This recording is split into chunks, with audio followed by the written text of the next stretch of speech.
y llamar a la gente a que atáramos o atemos los valores que no sentimos estén proyectados en los dirigentes actuales y en los dirigentes del pasado, y seamos los ciudadanos quienes partamos con cuáles son los deberes y los derechos que nosotros deberíamos tener y compartir para en base a eso desarrollar un valor constitucional.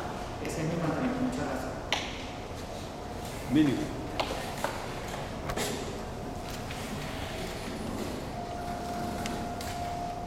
Muchas gracias. En primer lugar, Luis, quiero felicitarte porque creo que realmente es un trabajo minucioso, lleno de investigación, lleno de aporte técnico, lleno de reconsideraciones de carácter politológico y sobre todo de una posible solución. En todas las reuniones que nosotros hemos tenido en esta cátedra y afuera, siempre nos ha tocado hacer un diagnóstico realmente de la situación muy grave que vive el país y los caminos que se nos presentan para tratar de conseguir una solución. Hasta el momento realmente las soluciones eran muy vagas y muy dispersas, y siempre se hablaba de la calle, de la confrontación, del golpe de Estado, del golpe militar, de cualquier cosa, pero nunca se había hablado de una vía realmente que fuera democrática, que fuera constitucional y que fuera posible llevarla a realizar. Yo creo que esta explicación que tú tienes, que nos has dado en esta tarde, llena esa angustia y sobre todo esa solución a un problema que vive todo el país. Yo quiero realmente felicitarte una vez más, pero tengo una pregunta. En base a realmente la gran conflictividad política que nos presenta el gobierno, la hegemonía comunicacional que mantiene, yo creo que es muy difícil dar a conocer este proyecto que están llevando ustedes a cabo, que yo ayudo por el otro lado con Enrique, en Alianza Popular Global, Valores Paz, etcétera, etcétera. Pero considero de que si esta exposición que tú tienes, tuviéramos la oportunidad también de llevarla a ciertos gremios y sobre todo que nos movemos nosotros, que son las Fuerzas Armadas, yo creo que despertaría un grado de conciencia, de aceptación de una realidad palpable, demostrable, que no está llena de mentiras ni de elucubraciones, sino que es una realidad tangible. Por eso yo creo que si existe realmente esa hegemonía del gobierno para impedir la información y la divulgación de la opinión del otro, yo creo que ustedes tienen que hacer un gran esfuerzo en todas las universidades y en todos los centros académicos para que se conozca esta exposición, porque la considero importantísima, determinante, y creo que es la única solución que podríamos conseguir en este momento. Muchas gracias.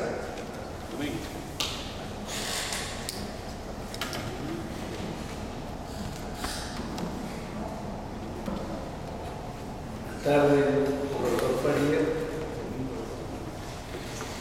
Interesante que un grupo plantee un proyecto país ante una constituyente. A mí me parece que eso es lo más honesto. O sea, pedir constituyente sin decir hacia dónde se va, pues es prácticamente llevar a la gente sin saber que al final puede haber un precipicio.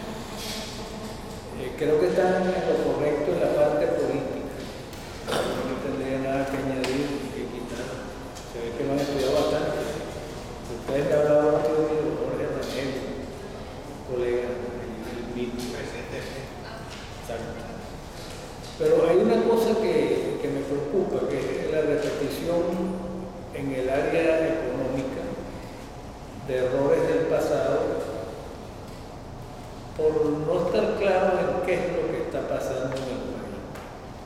Mire, más que no, yo no creo que es que se haya adoptado un modelo, porque fíjese, la China es tan centralista como somos nosotros, y sin embargo ha progresado económicamente. Y hoy en día los chinos que están vivos creo que están felices de su nacionalidad, de su gobierno. dan gracias a sus dioses de ser chinos. Yo creo que los jóvenes venezolanos en este momento no. A mí me preocupa cuando usted dice que los merideños saben más de fresa, y me perdona una pequeña corrección, no son los merideños. De hecho, mi padre fue merideño, yo creo que no sabía sembrar fresa. Son los fresicultores, realmente, y donde quiera que estén. Y el problema es que el Estado no es quien tiene que estar señalando las potencialidades, sino el ser humano. Y el Estado, a mi manera de ver las cosas, debe volver a las funciones propias que le son. Y la primera de ellas es mantener orden en la calle.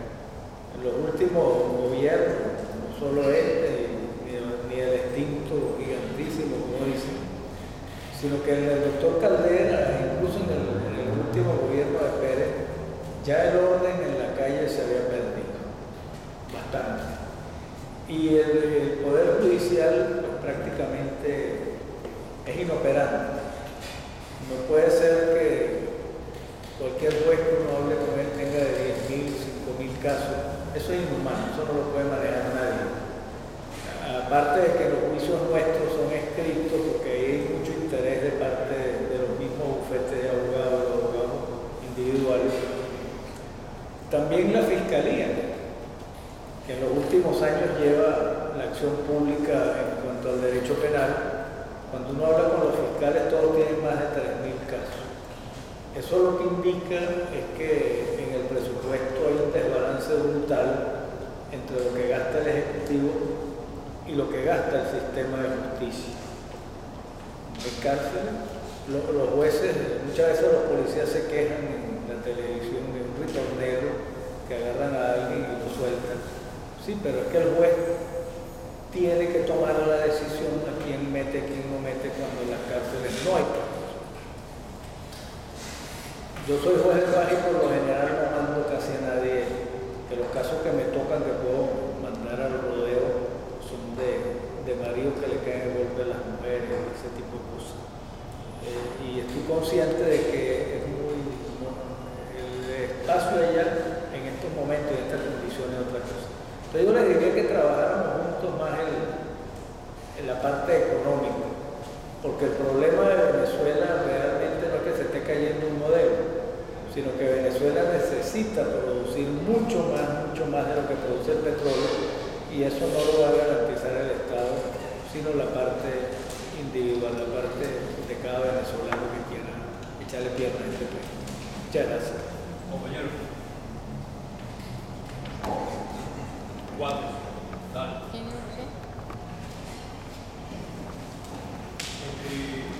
Buenas noches.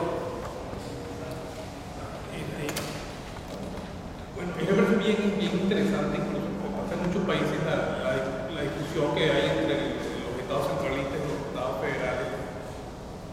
Y es una discusión bien válida. Pero lo que yo veo, que en el estado actual de Venezuela, ¿cómo se puede discutir eso? Esa es mi gran duda. Aquí lo que hay es un gobierno, un régimen totalitario que se montó, que creo que no está dispuesto a discutir nada, ni creo que esté dispuesto a dialogar ni a discutir eso. Por otro lado, ellos tienen, ya incluso hicieron su nueva división política, que le hicieron al margen de la Constitución, prácticamente como si hubieran hecho una Asamblea Nacional Constituyente, que es la ley de comuna. La comuna, cuando usted ahí en Francia, que había 35.000 municipios, 35.000 comunas, le llaman ellos. Y ese es el sistema que ya propuso este gobierno de división política. Mi gran duda y mi pregunta, o sea, algo así como, ¿quién le pone el cascabel al gato? ¿Quién va a hacer que este gobierno se sienta a negociar un proyecto que no sea hecho por ellos y que no vaya en sintonía con su hegemonía del poder? Eso es todo para ver cómo puede solucionar eso. Si lo hace a través del CNE, ellos se van a llevar todos los puestos y van a fotocopiar la Constitución cubana. Entonces, o sea, está bueno el proyecto, en un régimen democrático fuera muy bueno discutir esto, fuera bien interesante, pero el problema ahorita, en esta situación política real, ¿cómo se puede hacer para llevar eso a cabo? Y si es que se puede hacer, si es que es viable o no. Muchas gracias.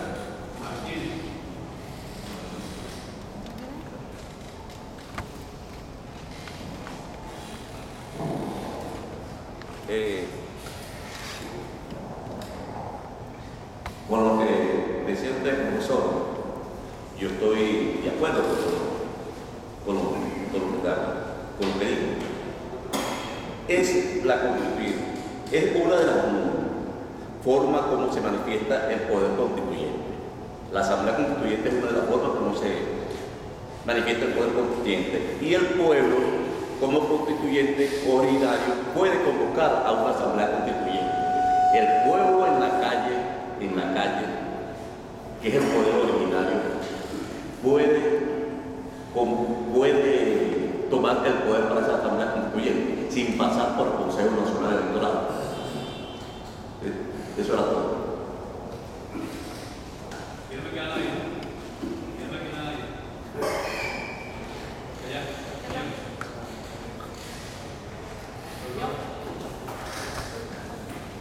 ¿Aló? Buenas noches, me llamo Rexo Díaz. Quería preguntar, hacer unas preguntas y señalar algo. O sea, estábamos hablando de cuáles eran las causas de la crisis venezolana y lo que yo entendí es que se le está dando un gran énfasis a que tenemos un Estado teóricamente federal, pero en realidad un Estado centralizado. Yo personalmente creo que no es esa la causa de la crisis actual, aunque puede ser una de ellas. O sea, yo creo que un Estado en que las regiones tuvieran mayor poder tiene más control, o sea, más control con el Estado central. Y eso puede ser un factor que haga que el país sea menos corrupto, vamos a decirlo así, o que los poderes públicos se controlen. Pero yo creo que la crisis que nosotros tenemos en este momento no es producto, sino de la profundización de los defectos que teníamos antes de Chávez. Los defectos que tenía, que se habían venido formando en la democracia que venía después de Pérez Jiménez, nos hicieron votar por Chávez y se profundizaron después de Chávez. O sea, son los mismos. O sea, no hemos cambiado, hemos profundizado y hemos ido peor hacia un Estado comunista. Yo creo que es allí donde tenemos que buscar las razones de la crisis. Corrupción administrativa, etc. Y creo que una de las causas fundamentales de la corrupción, de esa corrupción, fue la nacionalización de la industria petrolera, o sea, de la explotación petrolera, y que el Estado pudiera meterle la mano directamente a través de una compañía anónima sin pasar por las leyes de control, de Contraloría, como se sabe antes. ¿Ok? Uno. Dos. En lo que se habló del proyecto, se habló mucho del progresismo. El progresismo, hasta donde yo entiendo, es una de las ramas del socialismo. Yo creo que la historia ha demostrado que en los países socialistas, entendiendo por socialismo, el control del Estado sobre los medios de producción no son exitosos. ¿Ok? Tres, hay una cosa que me llama la atención y que no vi que se tocara allí. Si nosotros vamos a un Estado federal descentralizado, ¿cómo queda la distribución de las riquezas que se generan por las minas? Porque hay una gran diferencia entre unos estados y otros, o sea, entre los territorios que están en unos estados y otros. Entonces, si el manejo de la riqueza generada por el propio Estado lo va a tener cada Estado, van a haber unos estados paupérrimos y otros estados más ricos. Entonces, creo que eso debe considerarse. Y por el otro lado, quiero hacer una pregunta. al inicio del gobierno de Chávez, recién ganado Chávez las elecciones, constituyó una fundación de Estado que se llamaba Proyecto País y que pretendía hacer un proyecto del país que se quería basado en un socialismo democrático progresista. Y eso, si la gente se acuerda, creo que puede implicar un freno con relación al proyecto de ustedes. Eso era todo.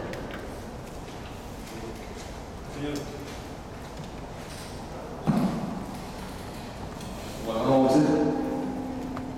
Felicito al sector por la exposición. Es interesante ver el estudio y análisis que hizo la Venezuela con los antecedentes que tiene a la Venezuela que tenemos. Es importante que los venezolanos todos conozcan esto. El proyecto constituyente está muy bueno. Y de hecho, allá vamos. La situación aquí actualmente vivimos algo muy diferente a lo que pudiera ser una democracia.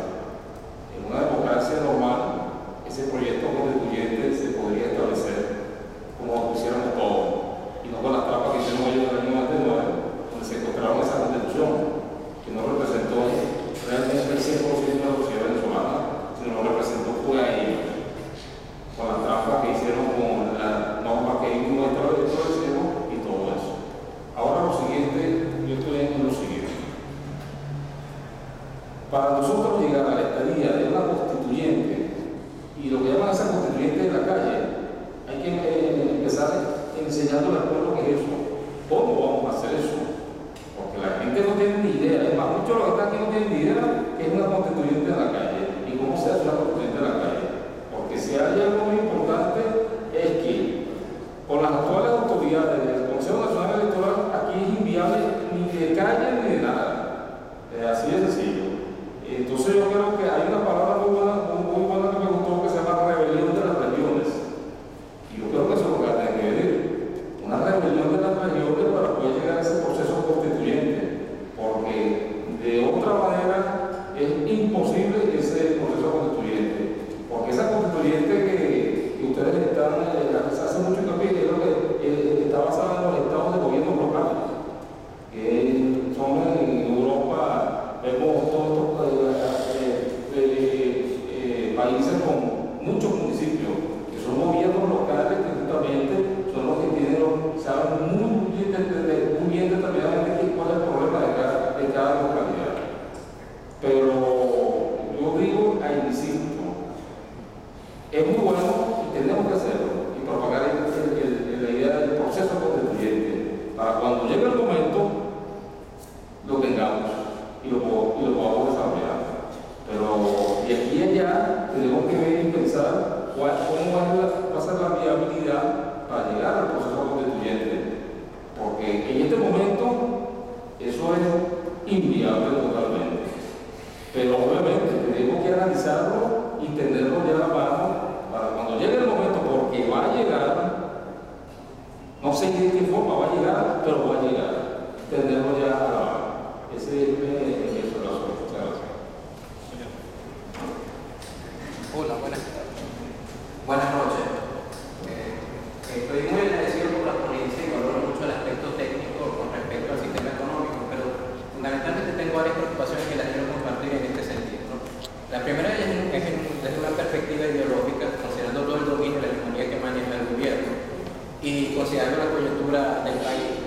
Me ocurre que, desde mi perspectiva, esto se lo interpreto como, podrá ser un sentido maniqueo, pero pues un gran momento decisivo entre dos sistemas muy puntuales, comunismo y democracia. En democracia obviamente se puede percibir, este proyecto puede estar inscrito ahí, pero lo que digo, que comunicacionalmente sería fundamental que hubiera un gran marco ideológico simple en lo que viéramos lo que está ocurriendo, que es la implantación de un régimen comunista, porque el país parece que está sumergido en un debate bizantino de que si vamos a hacer un totalitarismo personalista, que tal vez vamos a un corporativismo muy parecido al Estado nazi. a fin de cuentas, si simplificamos la realidad en el sentido del desabastecimiento terrible, la supresión de la empresa privada, la conculcación de la iniciativa privada también, podríamos pensar, ustedes que son personas maduras en su mayoría, ven que esto ha sido una receta aplicada más o menos exitosamente en otros países en otras épocas.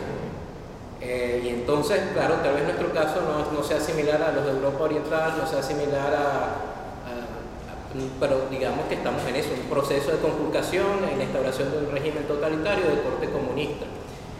Entonces, en un sentido ideológico y comunicacional, por lo menos una primera perspectiva para hacer popular esta ponencia sería enmarcarlo en eso, en una dicotomía sencilla de entender, para que desde el púlpito en un ámbito académico, en una clase de derecho, un docente con todo el criterio hable, mire, estamos en esta situación, en esta coyuntura, nuestro país está yendo al diablo porque quieren conculcar toda su capacidad para pensar, su libre albedrío, su iniciativa privada, de manera que tenemos esta opción, aboguemos por una constituyente y eso se populariza. Y viene el detalle también con respecto a la reconciliación.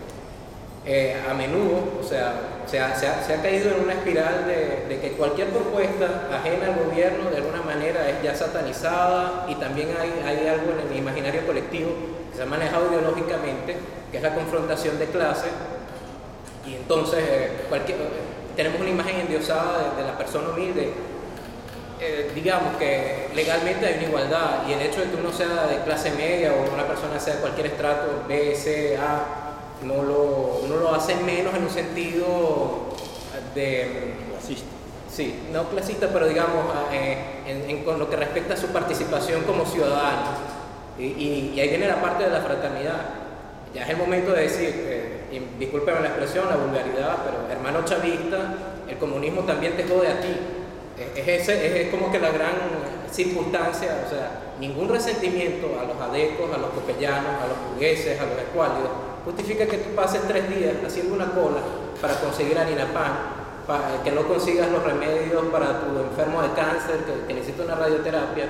Debe llegar a ese punto en que nosotros en nuestro contexto, nuestra tendencia política de centro izquierda, de centro derecha, dejemos de mordernos el rabo, de acudir, mirar a los chavistas, que son nuestros hermanos, porque si hablamos de reconciliación, tal vez ese es el proceso, incluso discursivamente, ideológicamente, todos los venezolanos, sin ningún tipo de distingo, somos hermanos. Es un proceso de sanación de una división que siempre ha existido por causas socioeconómicas y que provienen de un estado de la colonia, que bueno, había una sociedad de castas y eso tuvo su manera que perduró en el tiempo, con sus defectos, pero tal vez es ese caso, pues todos deberíamos discursivamente enfocar este hecho como la gran oportunidad, ya no mordernos la cola, seguir haciendo una especie de terapia de grupo, por qué fracasamos o por qué no, sino mirar al chavista. Estamos en el mismo bote, o sea, lo más probable es que nos hundamos, por más, si no cambiamos esa dinámica del resentimiento, ADE, COPEI, que nuestros gobiernos de hace 40 años pues, ya ocurrieron. No podemos llover sobre mojado, pues debe venir el momento de que la gente se hermane y vea las circunstancias. No hay ningún resentimiento que justifica una situación de esta índole, siendo un país tan rico como el nuestro.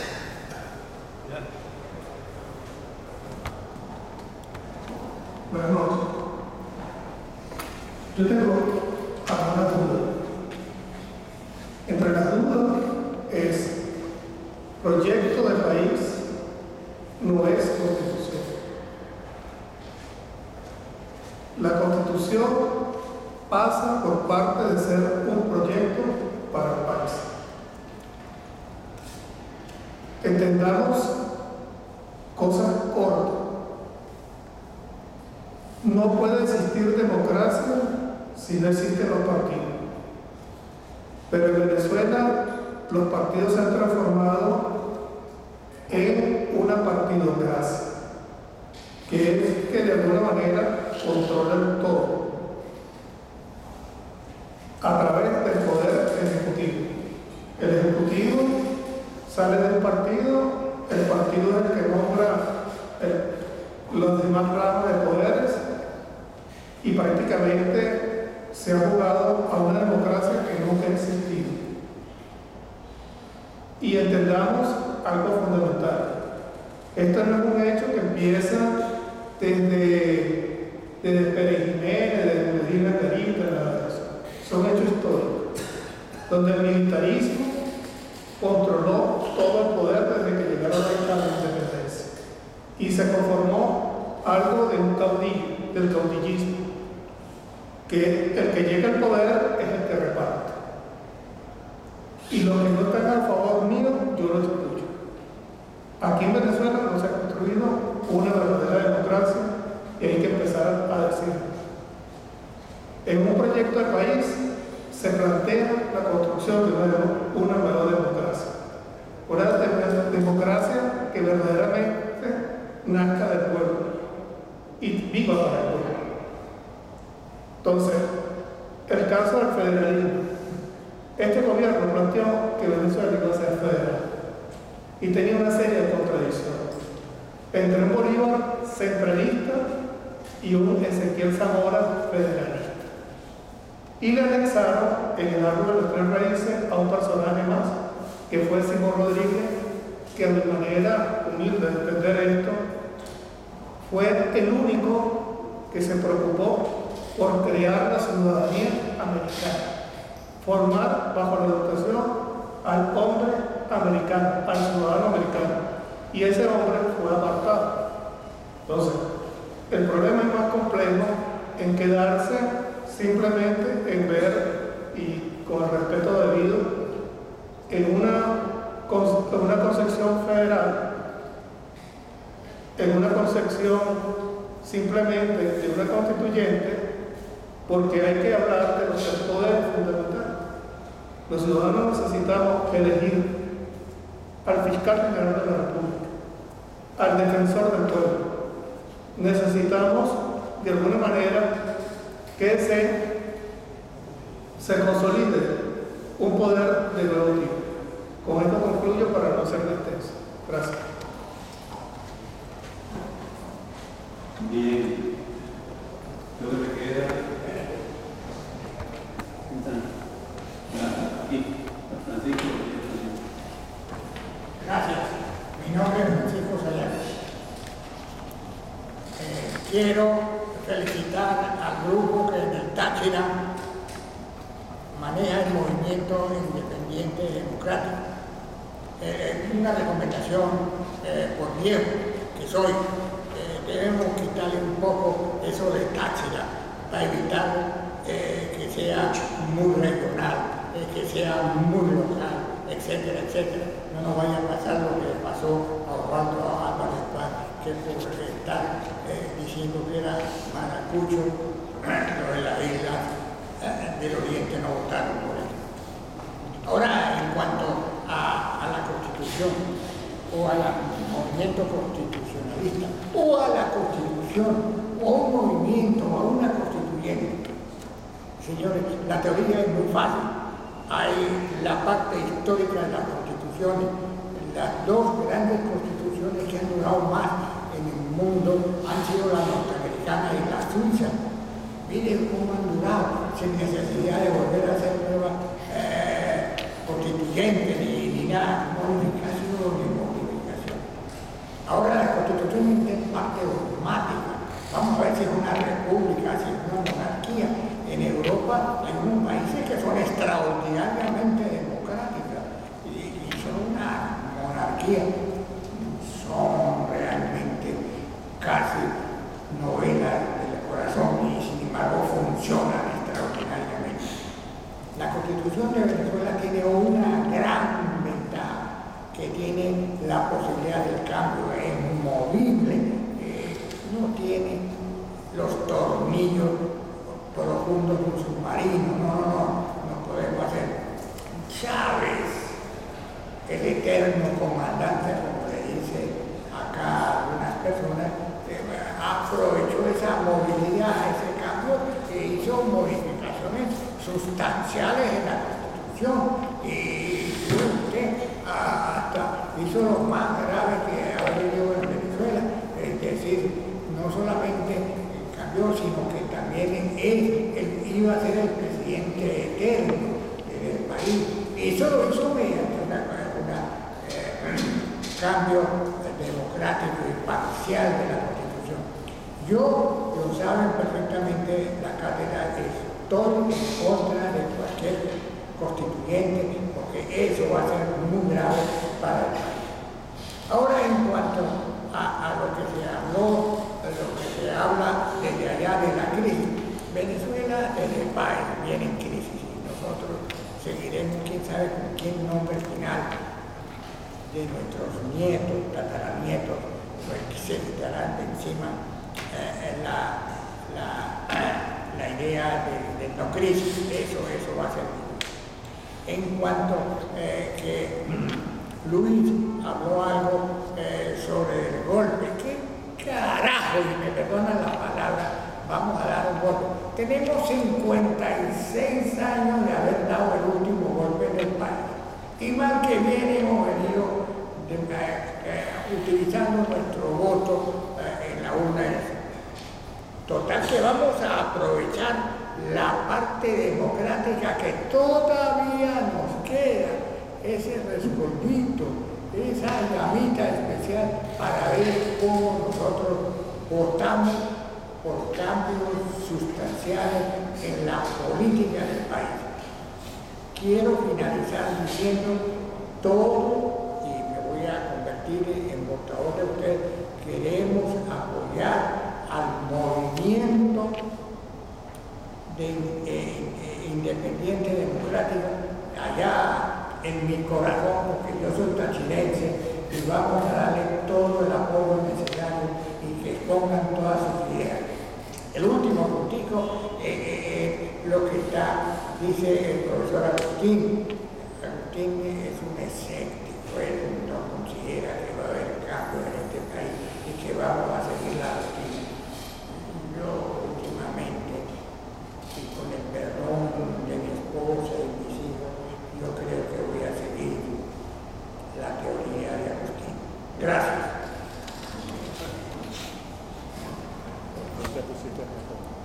Y me quedo, hermano. Chacón. Este foro es un capítulo especial en las discusiones y conversaciones que hemos venido sosteniendo sobre la posibilidad de la convocatoria nacional constituyente. Ustedes han venido en el momento que la tamaño pueden estarse escenificando un encuentro entre estudiantes, pueblos y Fuerzas Armadas en San Cristóbal. Y esto quiere decir que ustedes saben lo que ha pasado ayer, lo que ha pasado antier y lo que ha pasado en estos 14 años. Por consiguiente, este trabajo sobre la crisis que atraviesa el país, compendiado por este trabajo que me acaba de entregar la cátedra, que es un compendio de artículos y trabajos sobre diferentes escritores, será objeto de un estudio por parte del tercer factor,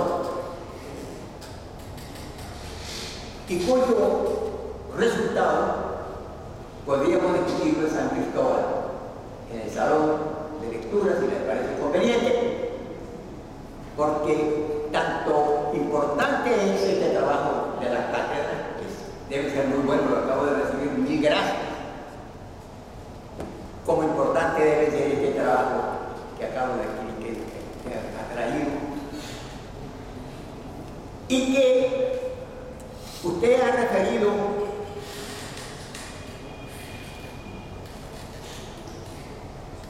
que comprende un proyecto de país en el cual destaca la posibilidad de plantear un Estado federal descentralizado. La descentralización es tan importante o tan básica para la democracia como la libertad de expresión, como la libertad de reunión, como la libertad de comercio, como la libertad, en una palabra, total para un país. Que es lo que al país, que es lo que a un país le da la posibilidad de desarrollarse económicamente, de desarrollarse culturalmente y de desarrollarse internacionalmente a nivel diplomático. Que es lo contrario de lo que nos está ocurriendo, que estamos deprimidos en cada uno de estos aspectos. Gracias a Dios que nos dejan esta cátedra, que en la universidad, en las universidades, es la única que existe y que al mismo tiempo no permite decir las cosas que se nos antojan. Son dos temas que usted ha planteado de fondo: el tema de la constituyente y el tema del Estado, de un nuevo Estado. El tema de la constituyente está en todos los ambientes en el país. Aquí hemos planteado la constituyente de calle. El gobierno ha dicho que la calle no es de la cátedra, que la calle es del gobierno. Los estudiantes dicen que la calle es de los estudiantes. Los obreros decimos y dicen que la calle es de los obreros, y en síntesis la calle es del pueblo. Ni de uno ni de otro, sino que la calle es del pueblo. Y como tal, debemos de analizar esta situación. Sí es verdad que la crisis tiene antecedentes, pero también es verdad que la crisis tiene cómplices. Y son cómplices que tienen que ser juzgados, o bien por un tribunal accidental, o bien por esa constituyente con una comisión especial, o bien por una corte, o bien por algo más grave, que sería la furia del pueblo, que en un momento determinado no es lo que nos conviene, pero que es lo que podría suceder. En este momento, en Ciudad Bolívar, en los portones, cuando usted me dice que ya terminé, en los portones de las empresas están los grupos de desempleados reunidos con los grupos de trabajadores activos, porque tienen un problema extremadamente grave, que es el mismo problema que tenemos en todo el país: no hay comida. Y aun cuando tienen, ya eso se refirió a aquel joven del bachiller, aun cuando tienen con qué comprarla, no la venden, porque la tienen controlada, la tienen amarrada. Como amarrada está la comida en San Cristóbal, en los galpones que están entre Ureña y San Antonio. Por consiguiente, es una situación que no solamente va en el sentido de un Estado federal, no va solamente en el sentido de la crisis que tenemos, sino que va en el sentido de la alimentación del pueblo. Podríamos conversar sobre esto. Muchas gracias, profesor. Bien. Paréntesis.